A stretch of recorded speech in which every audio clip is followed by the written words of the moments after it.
Hello, പുതിയൊരു വീഡിയോയിലേക്ക് എല്ലാവർക്കും സ്വാഗതം. രാവിലത്തെ കാപ്പിക്കുള്ള തയ്യാറെടുപ്പാണ്. ചെറുപയറൊന്ന് പാറ്റി പറക്കി അഴുക്കും പൊടിയെല്ലാം കളഞ്ഞെടുക്കും. കുറച്ച് രാവിലത്തേക്ക് പുഴുങ്ങാൻ വേണ്ടി എടുക്കും. രാവിലത്തേക്ക് ചെറുപയറും പുട്ടുമാണ് ഉണ്ടാക്കുന്നത്. രാവിലെ ഇച്ചിരി കട്ടനിട്ട് കുടിച്ചു. അത് കഴിഞ്ഞ് ചെറുപയർ റെഡിയാക്കി കുക്കറിൽ അടുപ്പത്ത് വെക്കാം. ആകുമ്പോഴത്തേക്ക് പുട്ടിനുള്ള മാവ് നനച്ച് വെക്കാം. അത് കുതിർന്ന് കഴിഞ്ഞ് പുട്ട് പുഴുങ്ങിയെടുക്കും. ഓണത്തിൻ്റെ പരിപാടികളല്ലേ എല്ലായിടും. ഓണമായപ്പോഴത്തേക്ക് ശകലം വെയിലൊക്കെ കിട്ടി.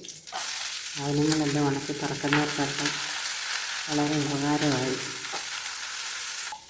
എല്ലാവർക്കും ഓണാഘോഷത്തിൻ്റെ തകൃതിയല്ലേ.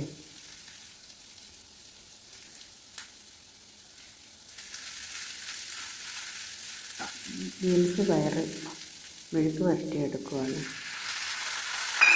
കുറച്ച് പരിപ്പും ഉള്ളിയും തക്കാളിയും കൊണ്ട് പച്ചമുളകും കൂടെ വേവിച്ച് അതൊന്ന് കടുക് വറുത്തെടുക്കുന്നുണ്ട്.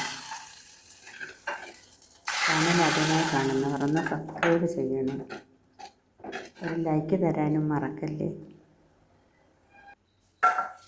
പാത്രങ്ങളെല്ലാം ഒന്ന് കഴുകി വൃത്തിയാക്കി അതൊന്ന് മാറ്റി വയ്ക്കും. ഇങ്ങനെയുള്ള കുറച്ച് കാര്യങ്ങളാണ് ഇന്നത്തെ വീഡിയോയിൽ കാണിക്കുന്നത്. ഇതിനിടയ്ക്ക് വേറെ പല ജോലികളും ഇനിയും ഉണ്ട്, ബാക്കി ചെയ്യാം.